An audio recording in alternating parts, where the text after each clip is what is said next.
Hello, welcome back to Janus Academy. This is our ongoing series on history of art, general introduction, where we're talking about one work per period, loosely speaking. Now, what we're going to be doing today is going to be King Menkaure and Queen, a statue that comes from Egypt, 2490 years BCE. A monumental piece, a fairly large piece that is made of greywacke sandstone. I hope I'm pronouncing greywacke right. This is a very important thing. Now, we've had this whole idea that we want to use one work of art per period or per context or per general, I wouldn't say culture, that's really too broad. We can't really be doing that. And here in Egypt, we have two. When we get to some eras like Baroque, we're going to have three or four. It really is important to say that we can't fully represent a culture or a period or a stylistical formation or any of those things through one work. We have to adjust to a certain extent. Now, Egyptian culture, of course, is incredibly rich and deep, and there's so much to be said about it that we can't really, do it in only one or two, or no matter how many pieces we have to represent. So we had to make a choice. And the choice was, of course, between important buildings like the temples or the pyramids. The functioning of an Egyptian temple is an incredibly interesting thing, but we may talk about it some other time. In this particular case, the choice was to represent these two things, the Sphinx on one end and then a statue group on the other. And this choice was made particularly on account of the connection that these items have with what's going to come later, with their influence on what's going to come later. Now, further down the line, we may want to also represent Pharaoh Akhenaten, because he's incredibly important for, creation of monotheism and everything that then follows through. The heretic pharaoh, very interesting figure for many different reasons, but we'll see if we get to that. The whole point is that we are looking at King Menkaure, and we are looking at Old Kingdom Dynasty 4, is what we're talking about. The thing with this is that we are looking at the influence that the Sphinx on one end and then this group of statues, really, rather than a single statue, had on posterity, and how it influenced what will come next in Greek art. When we're talking about Kore and we're talking about how women or men are represented, we have to make an analogy with this particular situation, and we have to trace the influence that very obviously comes from Egypt. Now, of course, this will have a very specific set of meanings because it has to do with the particular context of Egypt. It's not going to be the same thing as in Greece. In our previous lecture, we were talking about how Greece had a very different development than Egypt had a very different situation, but it still imported some concepts from Egypt nonetheless. When we're looking at this, we also want to say that there was a discovery made with this particular pharaoh and his face applied onto the body of a lion, meaning that he existed as a sphinx. Now, when we were talking about the Sphinx that is represented in the Louvre Museum, the topic of our previous conversation, we said that it also had a face of a pharaoh. This was obviously a thing that pharaohs wanted to connect themselves to the animal kingdom, and that they saw this as a source of their both royal and divine power. And this, of course, had to do with animistic roots. It had to do with us worshipping animals and all of these things. Now, we are not talking about the Sphinx here. We are talking about this statue, but we are trying to say that these particular statues are a part of a larger context. And this context is very important for us to properly place and properly interpret this one. Now, we have these two things that we need to address. One of them is the existence of a sphinx with this pharaoh's face. We've covered that. The other one is a group of statues that I'll try to put an image of, where we see him next to goddess Hathor, and we see him next to another goddess. Actually, it's not really a goddess. It's rather like a toponym, a specific part of Egypt that is given to us as an allegory in the form of a human body, which is incredibly interesting. This whole idea that you want to represent a part of your country, a part of your kingdom, or a part of your empire as a human being. Now, This is not only allegorical thinking, but it's something that will be incredibly influential later on if you're talking, let's say, about the 19th century, well, 18th and 19th century. There's a whole line of nationalistic thinking that has to do with representing countries as women. I wrote a couple of articles about this. I presented on a couple of conferences. If you're talking about figures like Mary Ann on one end, or Columbia on the other, or Regina Turita, or Rodina Mat, like all of these are figures that stand for nationalistic republics, one way or the other. Figures that represent, I would say, nationalism, but in a human form, in a feminine form, drawing after the cult of goddess Roma, drawing out after the cult of goddess Libertas, and of course goddess Athena or Minerva, if you want to stay in the Latin context. But also not really connected to the cult of Minerva or Athena, who are virginal goddesses, this idea of a mother, that this country of yours is a mother to you, and all of the people living in it are your family, your extended family. This is a nationalistic thinking that if you live in a country, you are connected to all of its denizens by blood and soil. Now, we know that these terms are fairly loaded. We know where they come from, and we see how they have deeper roots. We see that back in Egypt, people represented certain parts of their kingdom or their land simply as human beings, or rather as divine entities that look like humans. Again, rather humans look like gods, but you get the point. It's the idea that you want to make this connection between a person and a country, and that is really interesting. Now, if you're talking about, well, the figure of a king or the figure of an emperor, obviously there are two things to address here. There is really what is the representation of a king as a person, and the fact that this king looked a certain way, they had a certain face, a certain color of eyes, etc. But then there's also the idiosyncratic idea of a king that doesn't really have to do with that particular person, but has to do with the institution of a monarch. And all of these different ways in which we are looking at the royal persona and at the royal body, at the royal spirit also, if you will, and the way they dress themselves and how highly ritualistic and ceremonial everything about them is. Of course, this has to be that way because the king, and the pharaoh, again, is a king, is a person by definition infused with divine authority and with divine properties. They are basically a human husk, if you will, through which divine authority runs. And in this regard, everything about the king, or in this case a pharaoh, which is arguably a step above but still technically a king, is not only divine, but is the image of authority and is incredibly important. It's, in a certain way, it's a concentration of substance. So if we want to properly understand this statue that we're talking about, we need to understand the one where he is next to a goddess and next to a human representation of a country. These are complementary and they help us understand one another. Now, there will be another lecture that is to come very nearly, and that one's going to be dedicated to Ishtar. The whole cult of Ishtar, the cult of Inanna, how they syncretically come together. And we're going to address this, ritualistic practice that the Babylonians had, the practice of hieros gamos that existed in many other cultures that really is, almost universal. Now, hieros gamos in Greek means the sacred marriage. And it's this idea of, the sacred union that can be between gods or between gods and mortals, and is this idea, of sanctity incarnate in a relationship. So not just invested in a certain person, but in how they come together. This is really important.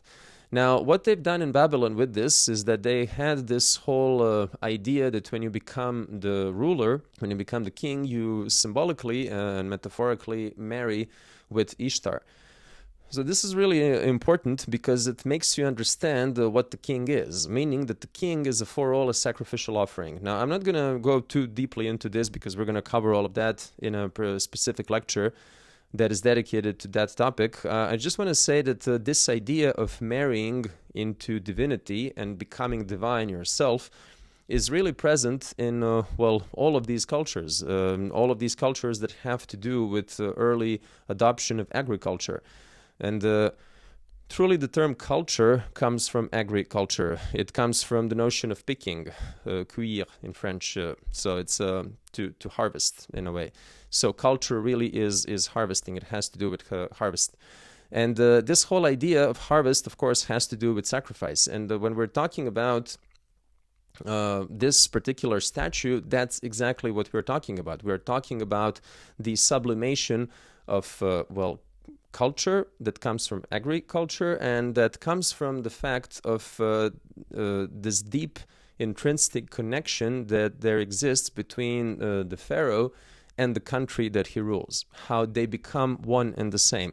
Now, I have to make sure that I split these terms properly, that we're talking about the earth, we're talking about soil, and about the country, and about like the physical space where you live. I mean, that has certain laws and certain legal structure, but also the soil as something that is very fruitful and something that is very fertile. And the king, that is a pharaoh in this case, is connected to these things specifically. He's connected to all of these things. And this is really important for us to understand, that basically the visuals of this statue are all important and have everything to do with this particular case. It has everything to do with agriculture. Now, this is basically a connection between the soil and the human. And what is so easy for us to understand in this is to, the way that we can understand this really easily is to compare this to Christianity, because we still live in dominantly, Christian or post-Christian culture. You don't have to be of Christian faith to live in a Christian culture. And the point is that in Christianity, there is this whole business of Christ, becoming bread, and his blood becoming wine. This is the part of the Eucharist. Now, bread obviously comes from wheat in most cases. You can say that it can come from millet or from corn or from buckwheat or from any other grain, but the point is the same. Those also come from the soil, like wheat comes from the soil. So it doesn't really matter if your bread is going to be made of wheat or if it's going to be made of rye, it's still going to come from the soil. Wine comes from grapes. They also come from the soil. Both Christ's body and both Christ's blood point to the soil. This is where the whole thing comes from. And it's something that we cultivate. Both wheat, let's stay with that example for facility. Both wheat and grapes come from the soil, and they come as product of human cultivation. They don't just happen spontaneously. You have to cultivate, you have to maintain your vineyard and your wheat field. And this comes as a fruit of labor. And this, of course, has everything to do with, again, Christ being what he was and his entire mission and his entire persona. When we're talking about wheat and when we're talking about grape, we are talking about sacrifice and self-sacrifice in a way, which is, again, the whole thing with Christ and his mission. Now, this in a way takes us back to this whole hieros gamos business. This takes us back to Babylon and the holy matrimony, the holy marriage between the ruler and the queen of heaven, as Ishtar was known, and this idea that you are a sacrificial offering. Because we know from the most important myth regarding Ishtar is that her lover Damazid was, murdered in a very brutal manner, the way that caused immense suffering. And there is this really important idea that there's a connection between all these things. Now, why am I talking about this so much when I'm talking about the statue of a pharaoh? Well, it really has to do with where we found this statue. This is the first thing. And then it has to do with how the whole thing looks and how the whole thing is perceived and how this statue really is a mirror of its entire society. And this is what we're trying to establish here. This is the crux of our analysis. The first thing is that if you think about finding this in a pyramid, we need to say that it's found in the smallest pyramid, the one belonging to Menkaure, when we're thinking about the great assembly of pyramids in Giza.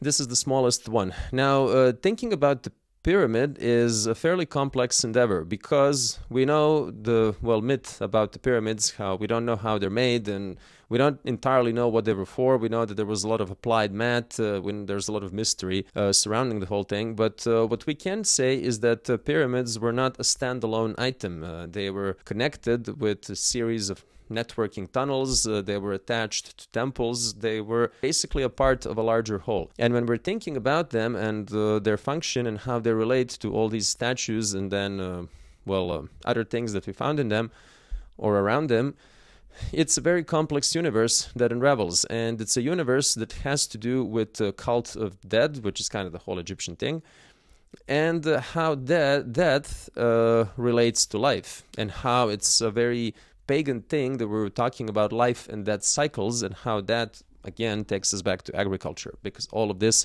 really has a lot to do with it. So it's this whole idea that we tend to look at the pyramid really visually speaking the same way as we look at the tip of the obelisk, and this is something that takes us back to the Egyptian myth of creation, that the first patch of soil was of this shape. So the first soil that appeared out of the water was basically like this. And if you think about the pyramid, I guess geometrically or mathematically, you think about it as being an incredibly stable body, the most stable body, really. And the shape of it really is very, how should I say, easy to understand. It's easy to understand that it's all about stability. If you think about these statues, and generally Egyptian statues, you see the same thing. You see that they're incredibly stable. That's their whole thing. They're very rigid. They're monumental and monumentalistic, I would say, rather. Even if they're not terribly large, some of them are, some of them are not, but they have this rigid, strong stance that really makes us think of statues. Like, again, static and statue, they share the same root term. And you see where the whole idea comes from. We see the idea of stability and the idea of power that is drawn out of stability. So this is not power that has to do with speed or with motion, those things. Quite the opposite. No, this is something that has to do with power and duration. And this is why it goes back to, this is why it's important that we go back to this whole idea of how the pharaoh is represented next to a goddess on one end and next to a nome on the other. Now, this is really to show the connection between different realms. We're showing the difference between the realm of the spirit, if you will, or heavenly realm, which is the divine realm, and then you have the earthly, telluric, and Chthonian realm that has to do with the territory as such, and again with agriculture. What is the most important thing about the soil? It produces wheat and other crops. I would rather say corn, because corn is a more general term. I mean, if you want to be specific and anal about it, you can say that corn really the term corn before America was found was used generally for all crops, and the term for corn, what we call corn now, is maize. Like in French, they say maize. But anyhow, that aside, I guess you could say that the most important thing about the soil is that it produces different, foodstuffs, different grains, and that we can connect to Nome, and then we have the whole idea of goddess Hathor, and then we can connect this to the, heir of divinity, and we have the pharaoh in between. We have him, his royal body, as a connection between these two realms, the material and the spiritual.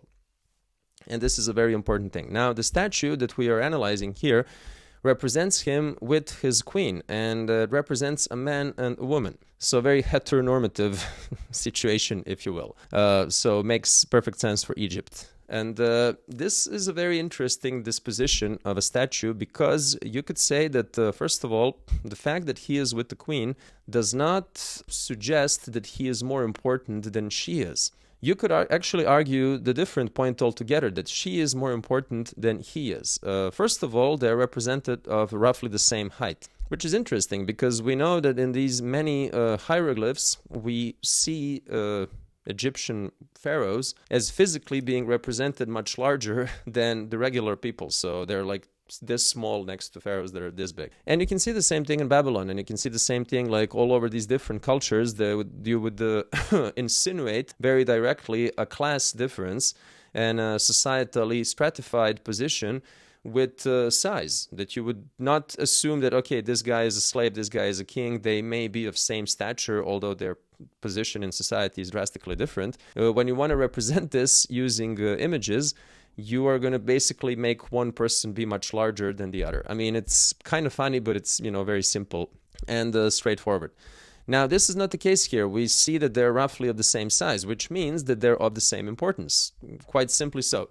And we can see that she is holding him. Now, this is an interesting thing because Egyptian statues are not terribly expressive, not in the way that we are used to thinking about art being expressive, especially after Romanticism and especially after Post-Impressionism, artists like Van Gogh and artists like Ilya Repin, in Russia, or other such people that are famous for, how incredibly expressive their art is. It's basically very stern. I mean, Egyptian art, again, it's not art. We're going to keep coming back to this, and I'm going to keep making this mistake, but regardless, Egyptian artifacts, if you will, they're not terribly expressive because their whole point is that they are communicating stability. And you can't really communicate stability if you have, a flurry of emotions about you. If you want to communicate stability, you're communicating being cold, cool, collected, stern. So these are the qualities that you radiate as a king, as a pharaoh. Again, the sacred king, a child of gods, if you will.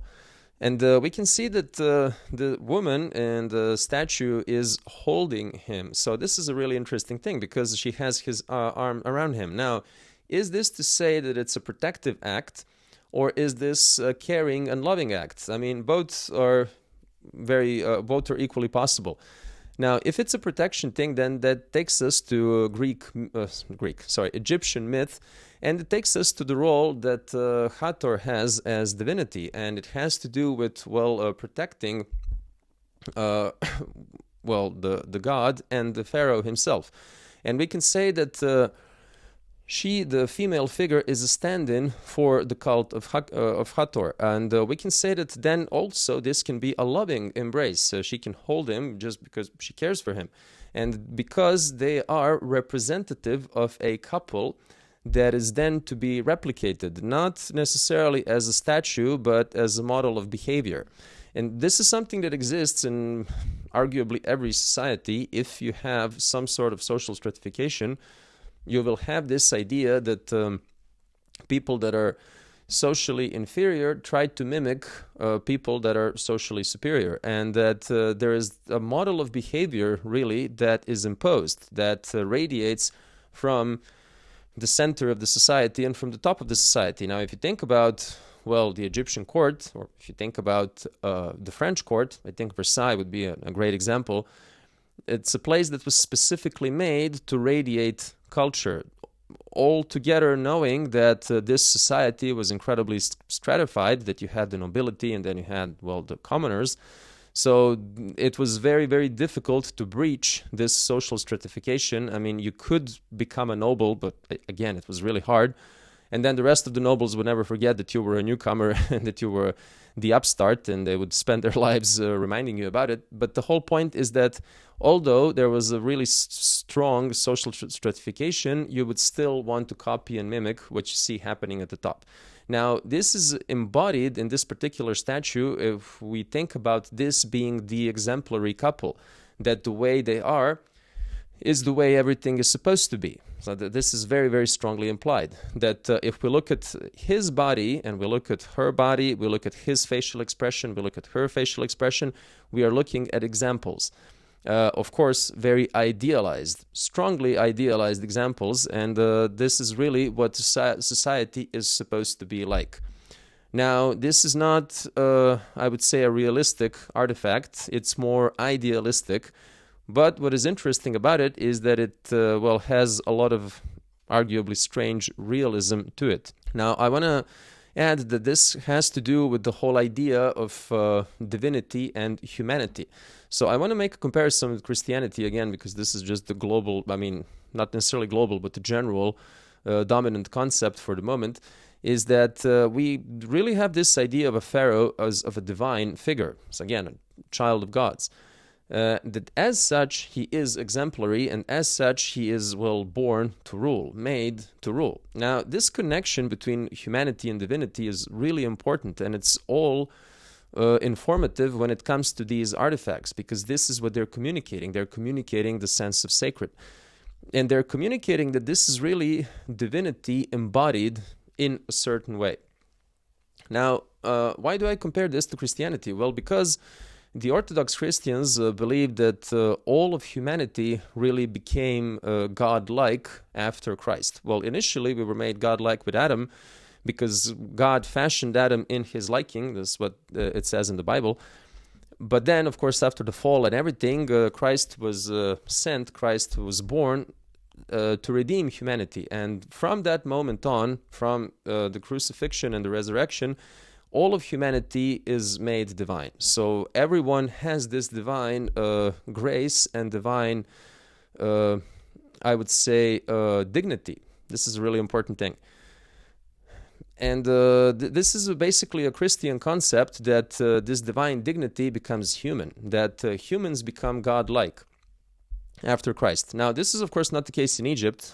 So this is not egalitarian vision that Christianity brings about, that all of humanity gains this divine dignity and divine status. No, in Egypt, it's really only the pharaoh and very, very small number of elite individuals in their society. But the idea of divinity becoming human is what persists. And this is really what is important to us.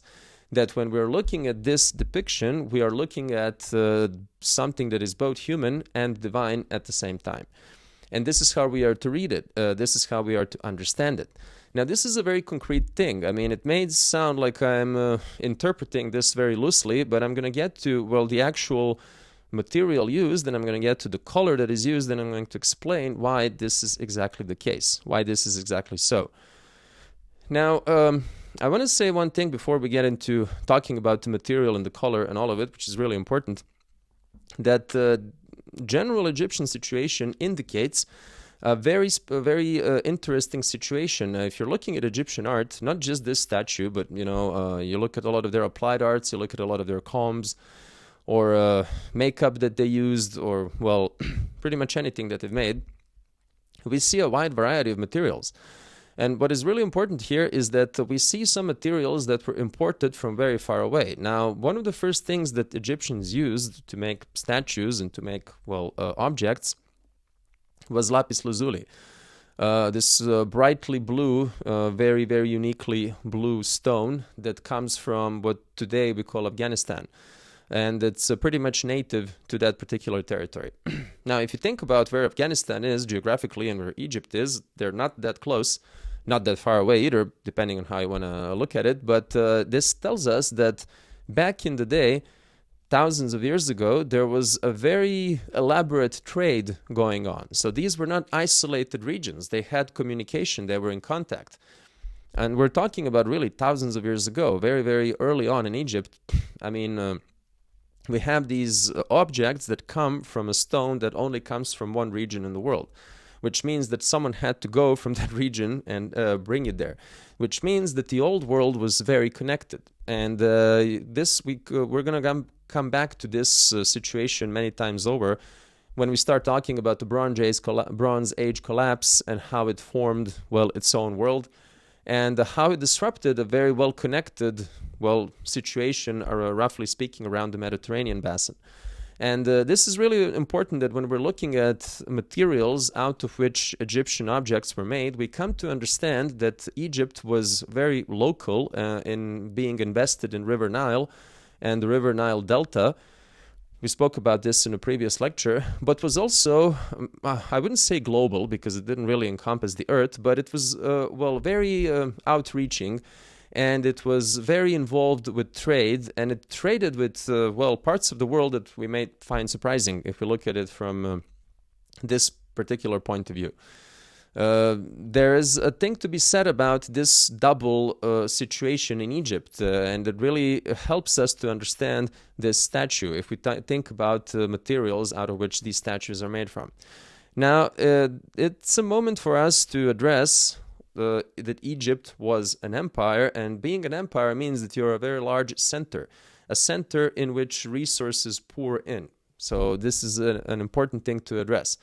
And then when we're looking at these, well, works of art that are not works of art, that are artifacts, we come to understand the general situation of Egypt in this particular context.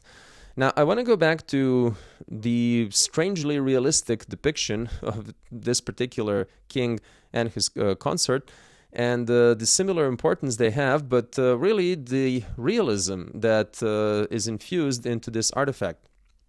We can see the face of these two people very clearly. We can see that they have some individualistic traits, the way their lips look, the way their facial expression is, with all the rigidity that is idiosyncratic of the Egyptian statue. They still have a lot of humanity left in them, which is interesting because, again, they're supposed to be divine and they're supposed to be exemplary. We can see a lot of, realism and particularity. So this is rather how this person really looked like, both him and her, these people, what they looked like, rather than an idiosyncratic representation of a king. And that's an interesting thing. Because we said that Egypt was not really invested in individuality. They were not really invested in that kind of thinking. This is really foreign to them. So we come to understand facial realism or bodily realism in a different manner than something that we would be inclined to think from this particular context, because we come from a very individualistic culture today. And we would have to unlearn this to properly understand realism present in this particular case. Now, I want to go back to this idea that we have a couple. And in this, biologically heteronormative situation, a couple really is what produces kids. And we are talking about the sacred union, hieros gamos, as a unity that produces, amongst other things, it produces children. And this, of course, has to do with fertility. It has to do with this particular situation being different in the nomadic world and in the sedentary world. Now, when we look at the color of this particular statue, it's, I would say, the most important thing, because it's color black. And color black really is what defines Egypt. Again, Egypt doesn't call it itself Egypt. It calls itself Al-Kem, or Kem, which in Egyptian means the black soil.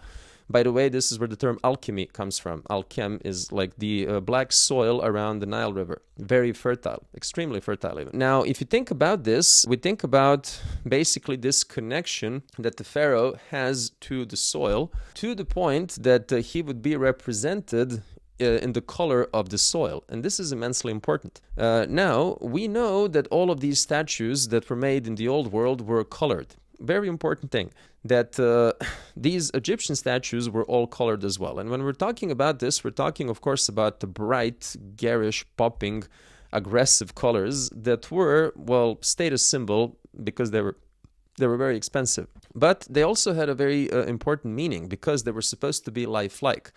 If we talk about their bodies, we see that they're idealized to a certain extent to represent perfect youth. They're lean, they're slim, they're strong, they're in their peak physical capacity, of course, stylized in a way that they look not one day older than they should. Now, this is really interesting. I think I mentioned this, that you can see this whole idea of representing king, again, rather as an idiosyncratic visual than what this person actually looked like. If you look at some of Louis XIV portraits, you can see that he has a face of an old man. This is in his 60s, but the body of like a muscular young man. And so they would bring the two together to a hilarious, humoresque effect.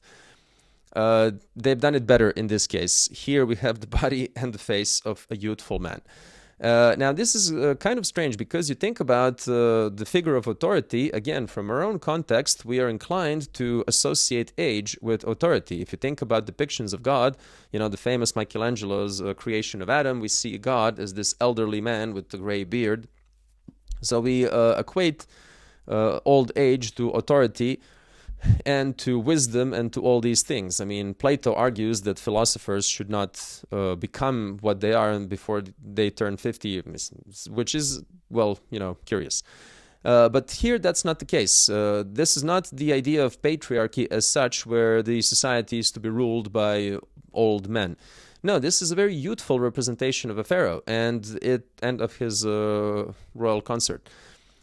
We see the body of a young man, and we see a body that is, again, very lean and very muscular and powerful, but not overly so. This is not the body of a Heracles. It's really more youthful than anything else. And this tells us something. First of all, that the notion of authority does not exclusively have to do with age, but that this idea of youth and rejuvenation, and I would say constant rejuvenation, is something that is far more important. The body of a pharaoh in this regard is made to look eternally young. And it's something that will find its way into all of later history of art in Europe, this idea of representing a youthful body, the body that has no bodily hair. The body, if you push it far enough, is eternally prepubescent and that exists outside of time. The body that doesn't show the signs of aging, doesn't show the ravages of time in its idealized context. This is what we're having here. So you could say that this pharaoh didn't really live to be an old man. He died, if I'm not mistaken, when he was 47. Though you could argue that some might consider this old, but anyhow. The whole idea being that his authority comes from his youthful appearance and from his youth. Now, we get to this very interesting situation. All of this has to do with color and the material used. We said that the statue is black, but that the statue was also painted in very bright colors. Now, Egyptian people were, well, coming from a very old civilization that was old even according to their own standards, and they were aware of time as being a very important notion, and it is easy for us to assume, and I think this is a general assumption made by most art historians, that peeling of color away from this statue, fading of color, that would eventually happen over time, over hundreds of years and thousands of years, was something that was anticipated by the artisans that made this statue, and it was something that was a part of their plan, in a way. Because they would start off with this, brightly colored, aggressively colored statue with yellows and reds and all these, again, flaring colors. But then over time, and the Egyptians were, very familiar with time, as we said, they prepared mummies to basically last forever and all of these things. Over time, the color would fade away, it would peel away, and it would reveal the black foundation. Now, black, again, takes us to Chem, and it takes us to eternally fruitful and fertile soil of the Nile riverbank. And this is really the soil that the Nile floods over, and this is the soil that feeds all of Egypt and then many other countries around them. This is the soil that makes Egypt the breadbasket of the Roman Empire, much later when the Roman Empire conquers Egypt and makes it a part of itself. And it's really this whole idea that we are looking at the pharaoh and the king and the queen, and we are looking at their sexual and marital and any other kind of unity that, again, is to be fruitful and fertile, and we're looking at the color of the soil. Now, this is really interesting because the color of the soil is something that for Egyptians is the image of eternal cycle of renovation, the eternal cycle of rejuvenation that has to do with cyclical and periodical floodings of the Nile River. That Nile floods over and fertilizes all of the fields in doing that. Now, you think about this having to do with the functioning of Egyptian temples, that most of Egyptian temples, if you look at the map of, where they are, were on the riverbanks on the Nile. And you see that they were made in such a way that this water flooding over would enter the temple. And this mud was supposed to enter the temple. It was not like a Christian church in this regard, where you want to basically make sure that you're not taking any of the, filth from the street inside. It's a consecrated space. It's important. Entering a Judaic temple, you have a large bronze cauldron in front of it. You're supposed to clean yourself.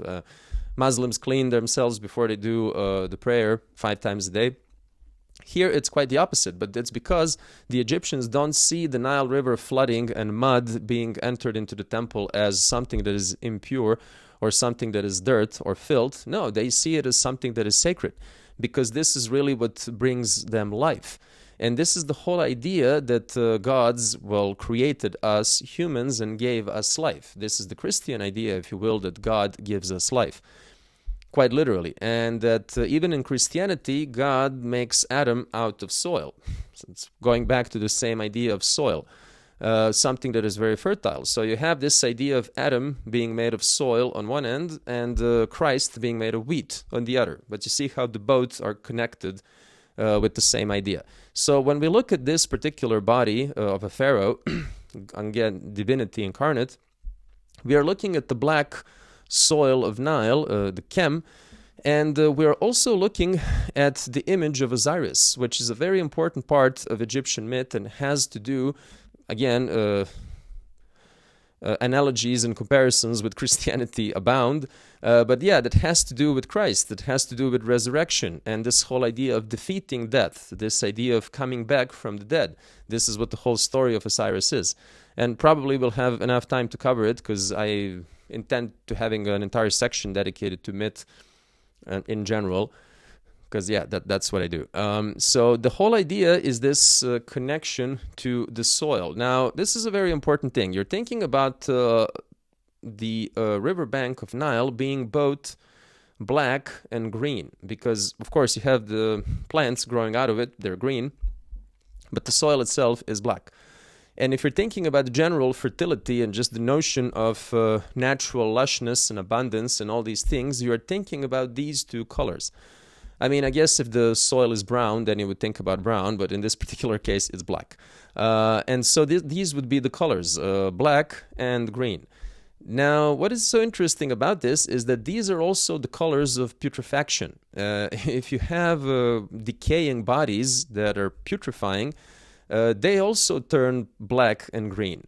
And this is something that we were more than aware of. I mean, of course, the Egyptians that were more than aware of, because they had this really strong cult of death and cult of the dead. So they prepared, again, their bodies, they mummified their bodies. So they knew a thing or two about putrefaction, and they knew a thing or two on how to prevent it, which is the whole process of mummification. But the point is here that we have this idea of putrefaction, a body basically, collapsing after death, and that these are the colors. So these are the same colors. Basically, the colors of eternal renewal are the same as the colors of eternal death and the colors of eternal birth. We see how all of these things are rolled into one. And we see how a pharaoh is really the figure where, again, we said the spiritual energy of divinity and the telluric material energy of the soil, they come together. And in his persona, we see this, again, with color fading. The statue would have been brought to the temple, to the pyramid, fully colored, again, popping garish colors that were supposed to communicate vivacity and strength and power, and how this is an eternally youthful person. But then over time, over hundreds of years, and again thousands of years, we would see the color naturally fade away, chip away, and then we would see the black foundation that communicated eternal life, that communicated eternal youth and eternal death and eternal cycle of coming together. Now, if we're talking about eternal cycles, we are again talking about agriculture, and we're talking about eating of the soil that is our God. And this is a very widespread idea that we not only eat our God, as the Christians do, but we eat from the general context that was created by a God or by gods. And this is where we see the whole thing. Now, this is also the case where we represent a man and a woman as symbols of fertility, because there would be no eternal cycles, eternal repetition of things, if it weren't for the notion of fertility. And if it weren't for this notion that the king is structurally, symbolically, and spiritually connected to the soil, that king is the soil, that really all that comes out of the body of a king. Now, as strange as this may sound, but this is the concept that was basically around, up until the late 18th century in Europe. If you were to look at the whole idea of royal divinity, or just the statue that the kings had in Europe, you would see that it wasn't terribly different. Like this idea that the king is basically the embodiment of their kingdom, and that when the king is doing good, when the king is healthy and prosperous and, well, again, fertile, then his country, his kingdom is also doing good. But if the king gets sick, the country gets sick. Vice versa, if the country gets sick, the king gets sick. There's a very strong connection in this. And the connection goes back to kings, again, being sacrificial offerings that were, well, sacrifices. You know, we think back to cult of Ishtar and Damuzid, and we think back to how we have the idea of a pharaoh being strongly connected to the notion of Hathor and the notion of Osiris, and how the king is really there to be a sacrificial offering that you offer to the gods when the harvest fails.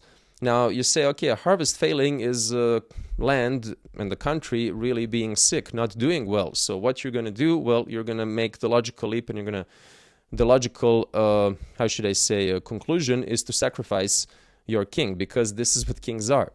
Now, gradually, we have removed ourselves from this idea that we should sacrifice our kings, but this is a very important symbolical aspect of the whole thing.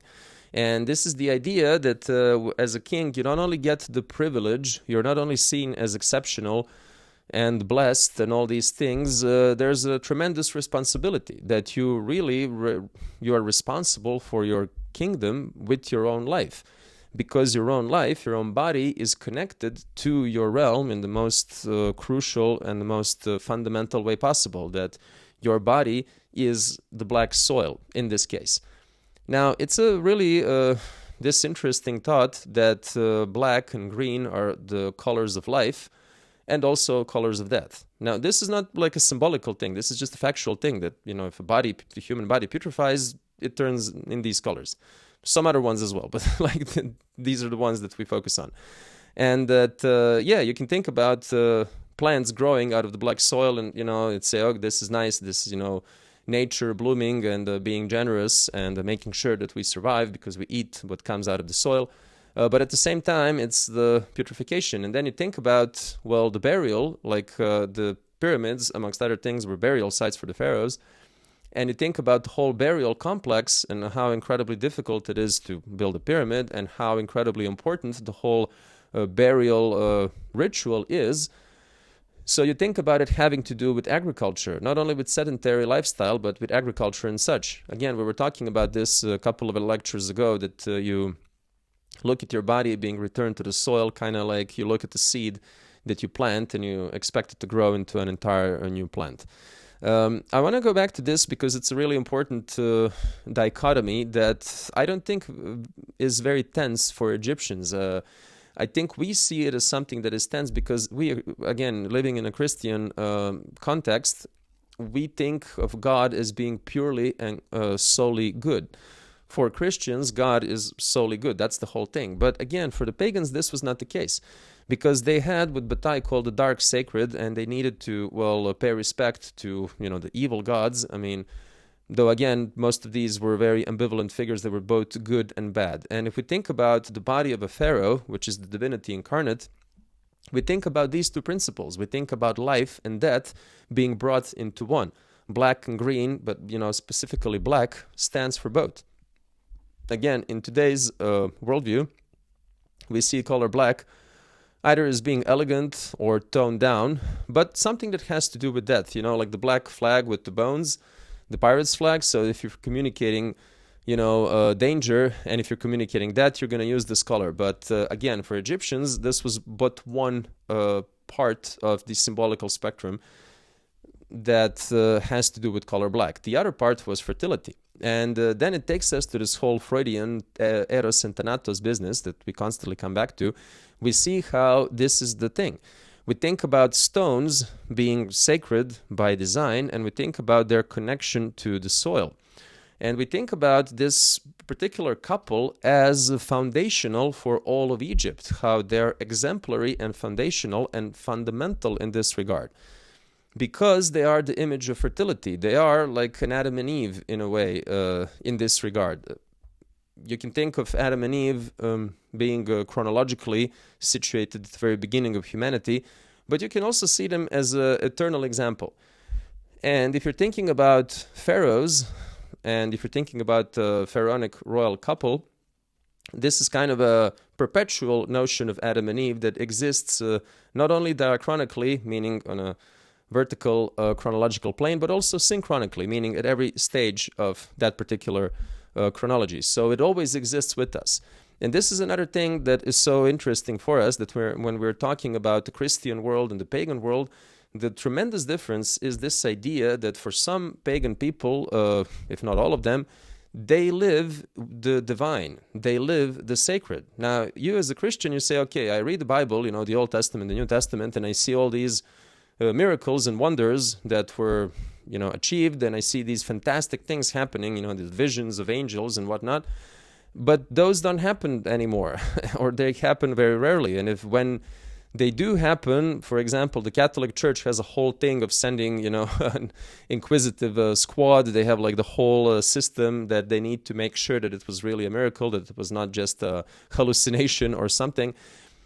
So that's an exceptional thing that we think happened, thousands of years ago, more than 2,000 years ago, but happens very rarely, or if it happens at all, during our lives. Whereas for the pagans, they lived with their divine, and the Egyptian royal couple was their divine. It was their Adam and Eve, their eternal spring of fertility and of youth and of power and of stability and all these things. So this really was the idea of a pharaoh couple, and this is really what we are reading from this particular statue. We are reading the divine couple, the human couple, basically the moment where human and divine meet and how they interact. So this is what we're looking at here.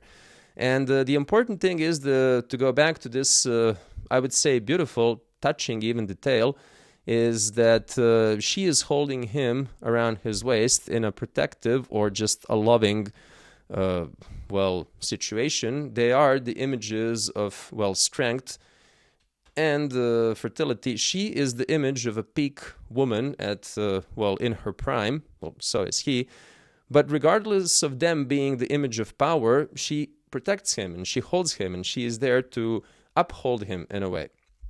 So this is a beautiful thing. You could say that although they have the whole royal gear, they have the royal headset, both of them. He has the artificial beard that was worn by pharaohs. He is lacking the cobra that is there for protective purposes. And the reason why is that we think that there was a golden aspect, the noble metal in gold aspect of this statue that was removed or taken away. So it's in a way not complete. This is an assumption that we have. But the whole idea of this is that, the representation of power, and then there's love in this power couple, and there's protection, and there's the idea of unity. Interestingly enough, he's not looking straight at the audience, though it wasn't really made for audience in that particular context. She is. And this is what makes us think that this whole thing was made for her, that her is perhaps in the central role here and not him. Perhaps she is the center of the whole composition and not him.